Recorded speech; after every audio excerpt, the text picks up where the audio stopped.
Hello YouTubes, this is Grimweird coming back at you with more Enigmatica 2 Expert playthrough for Minecraft 1.12. So at the end of last time we got through a lot of Botania. We basically opened up all these green spaces here, so that was nice. Didn't get anything too fascinating from the loot chest, but we made some real progress. So now we've sort of reached a point where we need to set up some mana collection and fill this pool up here. And so we got all the stuff we need to do that. So I'm going to see if I can remember how I like to do that. So usually I think I come out and I'm just going to set it up here. I really don't have any place primed for doing stuff here yet. I need some more. I've been so worried about just, getting things upgraded and making things that I haven't worried too much about base layout. So probably this coming weekend I might just tear down this fort and build a nice huge stone tower with multiple floors to start housing some of this magic stuff. Because I can already tell I'm probably not going to be real happy with how much room this is taking up. So we're making some place here for, I'll probably add those in a moment, because I need to, let's see, go away. Oh, it's this damn book. Get out of here. Alright, so we were going to put, let's see, we'll put the mana spreader, I think, right here. I gotta remember which way this faces when you place it down. Although I can change the facing afterwards, I think. Because, yeah, it faced me, not away from me. But actually, let's go ahead and try that facing thing. I think if we take the wand of the forest and we click on it and then click on the mana pool. Alright. We'll come back to that. Let's see, click, and shift right click on the mana pool. No, okay, shift right click on this, shift right click on that, there we go. So shift right click on the mana spreader and shift right click on the mana pool, and we linked them and pointed them at each other. So now any mana collected by the mana spreader will head for that pool. I'm going to throw down 8 Endoflames. If I recall correctly, a 9th Endoflame doesn't really get used, so you sort of reach the bandwidth with about 9 of them. So let's see, I think I'm also going to need a pressure plate. Is it here or here? Let's try here. Then I'm going to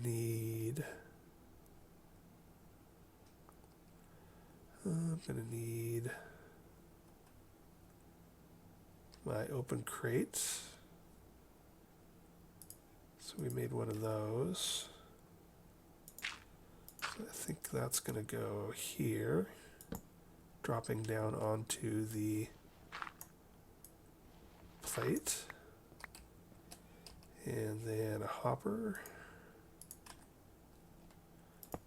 feeding into that. And then, let's see, we're going to have to redstone all of this.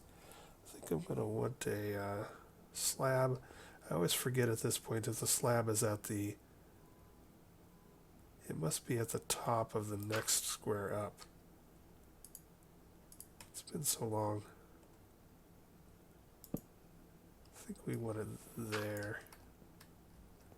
Boy, this is taking up a lot of room. I'm not going to like that at all. But we'll get this started and we'll come back and I'll build a tower this weekend. That doesn't look right. I think the slab needs to go down one.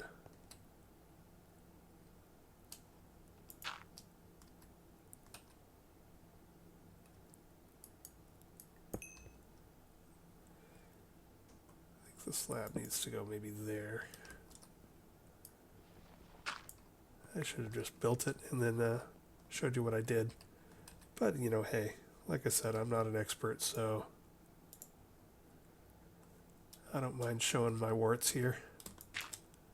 I don't necessarily remember how to do all this stuff.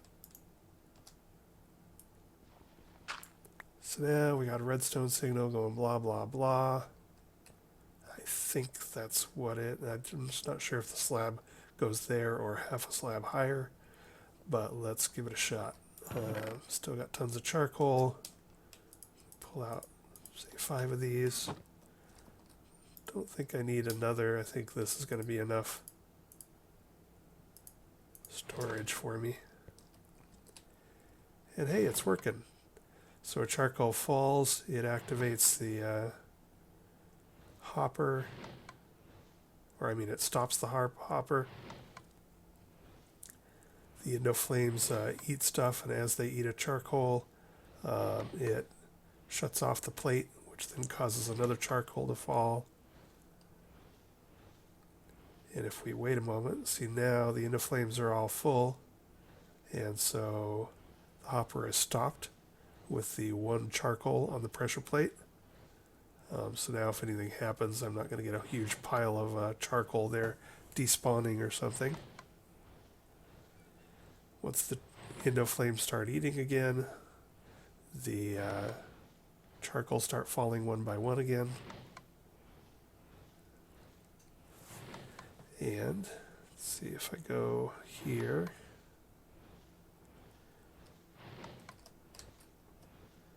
You can see that our mana pool is starting to fill up. So it's probably going to take, I don't know, several stacks of charcoal to fill up the mana pool, and then another 3 or 4 stacks to refill it after we fill our mana tablet, if I remember correctly. It's been a while. But there you go. We now have mana being collected for use in Botania, and also some of our other recipes. I forget which it was, but something we wanted to do in Astral Sorcery, or was it something else? Not Astral Sorcery, Thaumcraft maybe. Something we want to do in one of these actually requires a mana infused diamond. I forget which one it was. Is it this? No. Anyway, we'll figure it out later. But we do need to get some mana going so that in Botania you can throw things in this pool and transform them sometimes. So for instance, one of the recipes we want to do in one of the other mods requires a mana infused diamond. So when this gets filled up a bit, we will throw a diamond in there and a mana infused diamond will pop out, and we'll have that for that recipe. So we have made a lot of progress on Thaumcraft in the last couple episodes, on Astral Sorcery in the last couple episodes, and on Botania in the last couple episodes. So now we sort of need to let all that sort of marinate and get back to the industrial stuff for a while. So we've got gates open for extra utilities, immersive engineering, and forestry. If I look at forestry, let's look at forestry. If I look at forestry, I don't really feel the need to set up any bees or farms quite yet. We've got the thermionic fabricator, and we've got the carpenter and the squeezer. Those are what we need for a lot of other mods. For immersive engineering, I got to decide if I want to blow 27 steel plates on an improved blast furnace quite yet. I think the next major thing I want to do is get some power running downstairs, and I think this is going to be my thing of choice, the thermoelectric generator. So for that, I'm going to need to whip up some Constantan and some LV wires. I'll need lots of copper and a few steel ingots. And I'm probably going to make about 5 of these and set them up in a little power grid downstairs on the second floor of my industrial area. So I'm going to pause here, and I'm going to grab all of that material, make sure I have everything I need to build that, and then I'll come back in a few minutes and we will start working on that. Be right back. Okay, so I'm downstairs in the smeltery, getting back to some real industrial type stuff. Get away from that damn magic for a bit. So I just crushed a bunch of nickel ore into pulverized nickel. We burnt that up and smelted that into some molten constantan, 1-for-1 nickel and copper. So now we're going to grab our, where's our plate? Here's our plate. We're going to grab our plate there, and we are going to start pumping out some plates. We need, I want to make 5 of these, and they take 5 plates each, so we're going to want 25 plates. I've got 15 steel pulled out. And we're also going to need 5 iron and a bunch of this LV wire.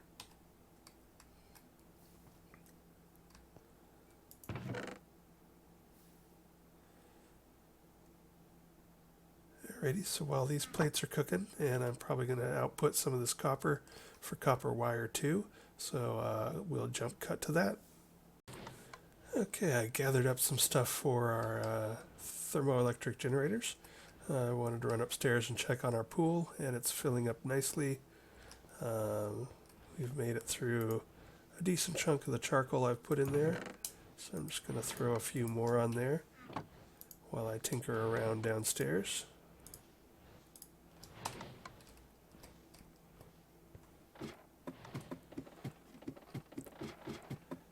So again, for those of you that have been watching a while, you saw me make, what was it, something like 36 stacks of charcoal or something crazy like that in the charcoal pit. So I not only got that up there, but I got like 121 blocks of charcoal down here. But there's always plenty of uses for charcoal, so still happy I made all that. Alright, so in the jump cut, I finished making our constantan plates. I think we're going to need about 40 copper plates, so I went ahead and poured those out. And whoa, I would like to be making a nuclear generator, but no, I'm not quite there yet. So we're going to need, I want to make 5 of these bad boys, which means we're going to need 5 of these, which means we're going to need 40 of these, which means we got to do a whole bunch of these. So doesn't want to pre-populate it all, but yoink.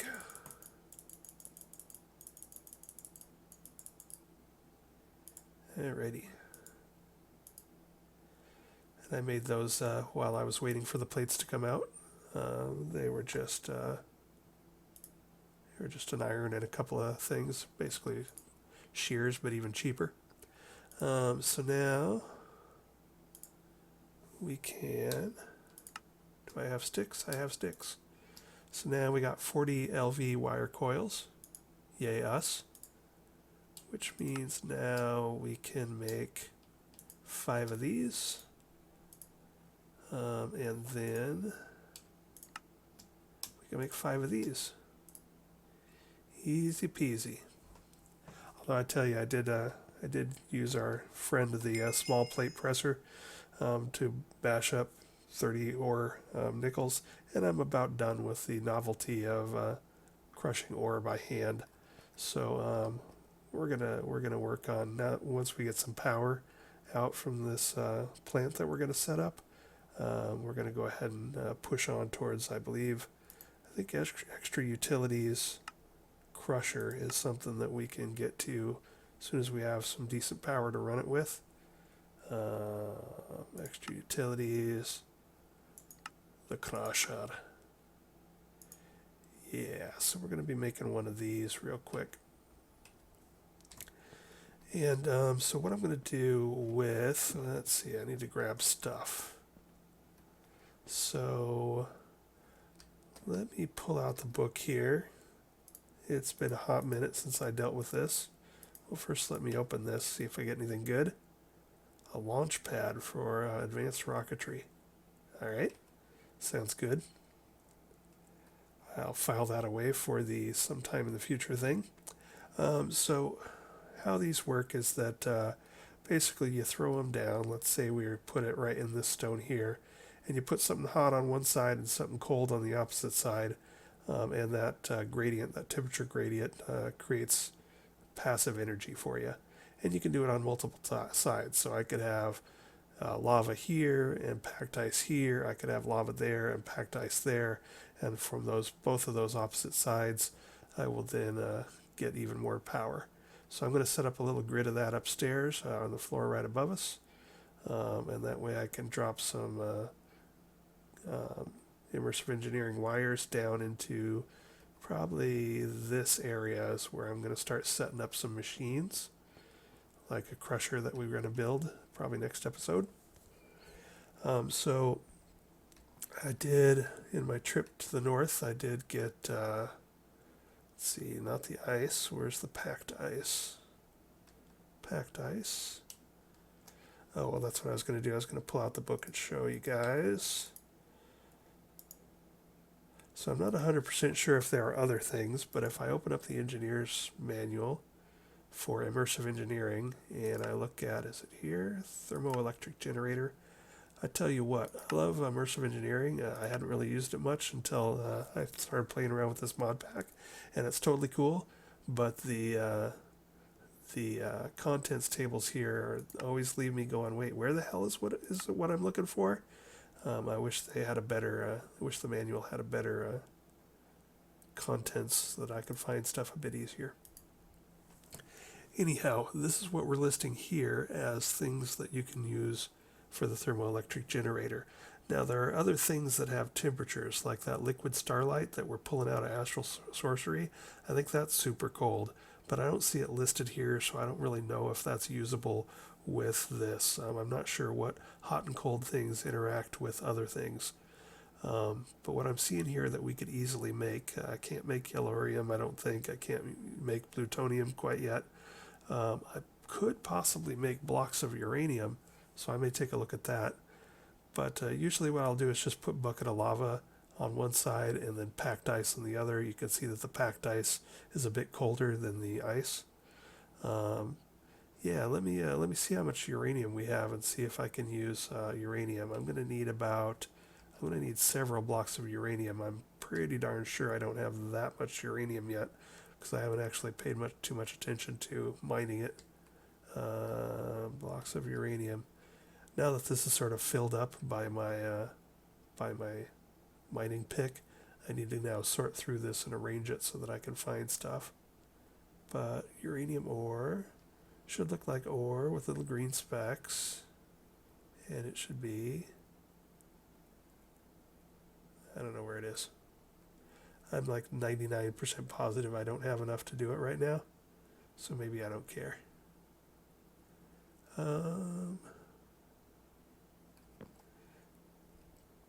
All right, I'm pretty sure I don't have enough. There it is. No, keep looking at the mossy bricks.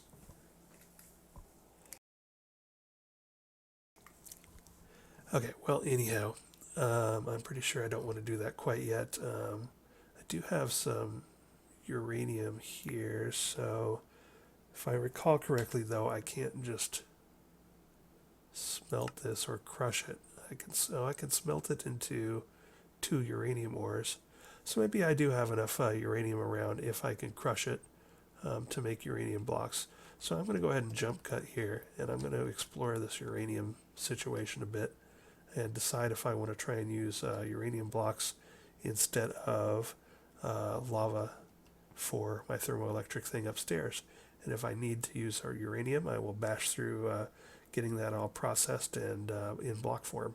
Be right back. Alright, so I took inventory of our uranium ore. I threw the netherrack uranium ore in the furnace to get more. And the bottom line was we didn't quite have enough to make, I think I need about 6 blocks to do the pattern I want to do with these 5 thermoelectric generators. So what I did was I just went ahead and cleaned out the rest of our great hall here. So took out a bunch of ceiling here just to make it 6 tall to fit with the rest of the room here. And I found plenty of uranium. So what I'm going to do now is I've got 72 uranium. I'm going to go ahead and crush that to double it and make us some uranium blocks. Be right back. Okay, I doubled up our uranium in the small plate presser and got it chugging out into blocks. Let's see, did I pull the packed ice already? No, I did not. Packed ice. I think I'm going to need about 6 of them. Let's see, 5. Yeah, about 6 of them. So I got to figure out where we're putting this exactly. I know I want to put it up here. And then we'll probably run wires downstairs to some machines. So maybe stick it over in this corner. My floor is too thick, 2 blocks thick, so we're going to want a pattern that's like, tempted to make another. Okay, well, we'll just do it how we do it. Let's see, we're going to want, I should probably take a moment to sketch this out on a piece of paper before I start cutting stuff up. But to heck with it. We're going to want something around this size.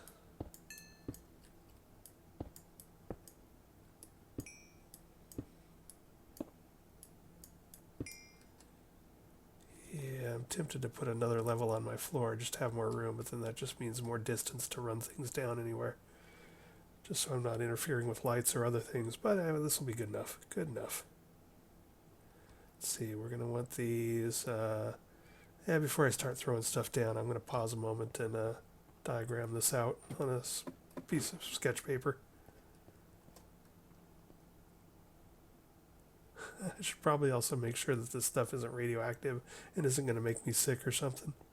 So I'm going to go look at the wiki for immersive engineering for these blocks and make sure that I don't need to either cool them or shield them in lead or something crazy like that. So we're going to do another jump cut while I figure out how I'm going to lay this out and investigate uranium blocks. Okay, so I am back, and I don't think the blocks of uranium cause any problems. I don't think they're going to make us sick, cause radiation sickness, or do anything weird. So we should be okay to use those. We got the packed ice. We got our 5 thermoelectric generators. I sort of penciled out what we want to do, and I want to make like a 5x5. So we'll take this one further over. And 1, 2, 3, 4.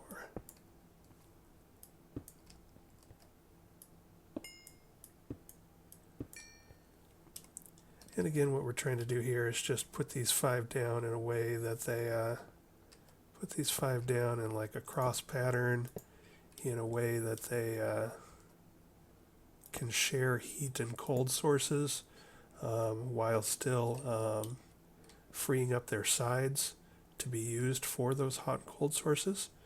So you can see here we can have hot, cold, and then that can be cold, hot, cold, hot. So that's basically the aim of this here, is we're just going to throw this stuff down, and we can just start over here on the side and go cold, cold, and that means we'll want hot, hot, hot, which means we'll want cold, cold, cold, cold. Skating, yay, ice. And so now to go through and put our hot stuff down, we're going to want hot, hot, hot, and hot, and hot, and hot. Let's stand back and take a look at what we've done. We got hot, cold, cold, hot, cold, cold, hot, cold, hot. Yeah, that looks all pretty good. So now I will fill back in stone around the rest of them. And right now it's saying that it's not generating any FE. We're going to need to make some connectors. Let's see, at immersive connectors. So we're going to need some of these connectors. So we're going to need 5 of those to slap on there. It took me a bit when I was playing with this. I was testing this out before I started this series, and the LV, HMV, and HV for like low voltage, medium voltage, and high voltage, still a little baffling. But I think the low voltage, I don't think this will put up enough power that we actually need to go to medium voltage. However, just to be on the safe side, it's not that much more to make medium voltage. So I'll probably go ahead and do that. And so we'll make some medium voltage connectors next time. And we'll make some MV wire spools. And if you've been watching the series, you've been noticing I've been getting some industrial hemp already. So we'll go ahead and isolate those so that if I walk into them, I won't shock myself, because I will walk into them. And we'll probably make an MV capacitor, which means we'll need to make like a bat box and a low volt capacitor too. We might as well get those out of the way. If we look at the immersive engineering tree here, so LV energy, MV energy, HV energy, we'll probably make a couple of these. We will probably make, I don't know, a few other things here. I sort of want to collect the data, so I forget exactly how that works. I guess that's this. Anyway, we'll fart around with it. So now we've got this power set up, and we'll just fill in those empty holes, slap the connectors on top of it, run those wires up to like a relay, probably set above it, and then we'll take them down through the floor for eventual use. Come on, slime boots! For eventual use in a bank of machinery probably along this wall. Spread it out through this wall, because that's not too far of a distance to run cable. So that's the plan. So we made some serious progress today. Let's go check on our, let's teleport up and check on our mana pool, see how that's going. My hopper is out of charcoal, which is fine. We're not in a huge hurry here. Mana pool looks like it's, I don't know, over halfway done. So a few more stacks of this. Go ahead and throw 3 up here and then keep an eye on it. Throw that into my hopper. So that's good. So we're going to queue up a mana tablet to soak some of that up. I'm going to try and remember what I needed mana infused diamond for. We can make that now by throwing a diamond in that pool. So yeah, that's the kind of stuff we're going to be working on in the next episode or so. But with that, I think this is a good place to call it. So next time, we'll get to wiring, and hopefully wire up a crusher so that I don't have to double ore by hand anymore with a small plate presser. It's been really good to us, but I'm getting sick of it. Until next time, see you later. Bye.